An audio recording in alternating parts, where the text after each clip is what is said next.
প্রিয় খামারিগণ ও আসন্ন ঈদুল আজহায় যারা গবাদি পশু কিনবেন কোরবানির জন্য সকলের প্রতি সালাম, আসসালামু আলাইকুম।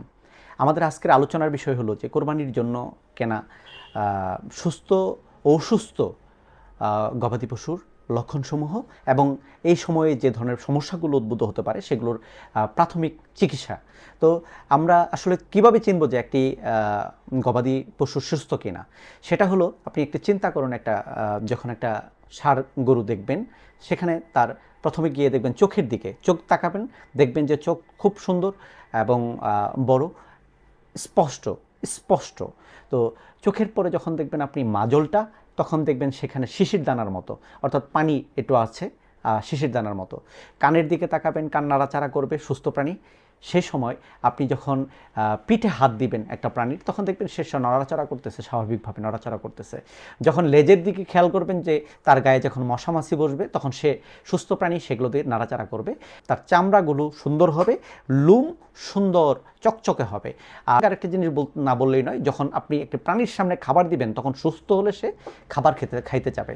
আর যখন অসুস্থ প্রাণীর দিকে খেয়াল করবেন, তখন দেখবেন যে তার চোখ সুন্দর দেখা যাবে না, সেরকম নাকের উপর কোনো পানি থাকবে না মাজলে, অর্থাৎ সেই শিশির বিন্দুর দানাগুলো থাকবে না। তাকে যদি কোনো খাবার দেন, সে খাবার খাবে না এবং লেজ তখন নাড়াচাড়া করবে না।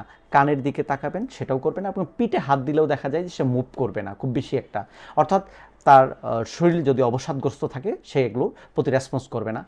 তবে আরেকটি বিষয় খেয়াল করার বিষয় যে সুস্থ গরু কিন্তু খুব বেশি ইরিটেবল হবে, অর্থাৎ উত্তেজিত হবে এরকম কিন্তু না। তবে আমাদের গোয়াল গরু যেহেতু গরুগুলো টানা বাঁধা থাকে, এই জন্য বাজারে আসলে এটা করতে পারে, এটাও একটা দিক।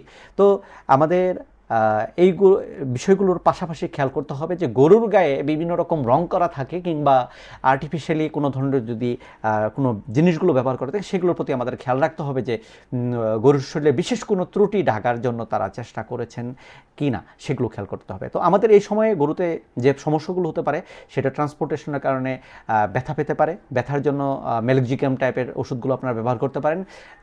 হতে পারে জ্বর আসতে পারে, প্যারাসিটামল ব্যবহার করবেন। এবং খাবার দাবারের সমস্যা হওয়ার কারণে অ্যাসিডোসিস হতে পারে। অ্যাসিডোসিস হলে আপনার তার জন্য পর্যাপ্ত যে চিকিৎসাগুলো করতে হবে, আদা এবং খাবার সোটা, এটা হলো সবচেয়ে মহা ওষুধের মতো কাজ করবে, সেগুলো অবশ্যই আপনারা সঙ্গে রাখবেন। ডাইজেস্টিভ যে স্টিমুল্যান্ট পাউডারগুলো আছে, সেগুলোও আপনারা রাখবেন, কয়েকদিন ব্যবহার করবেন, যেহেতু খাবার দাবারের একটা পরিবর্তন হবে, এবং কয়েকদিন আপনারা টানা খাবার ছোটাটাও খাওয়াতে পারেন। সেই সঙ্গে যে বিষয়টি, অবশ্যই একজন বিশেষজ্ঞ ডাক্তারের নাম্বার আপনাদের কাছে রাখবেন। 2 থেকে স্বর্ণাপন্ন হতে পারেন। ডক্টর সুজন ভেটকারের পক্ষ থেকে অনেক অনেক ধন্যবাদ। আসসালামু আলাইকুম।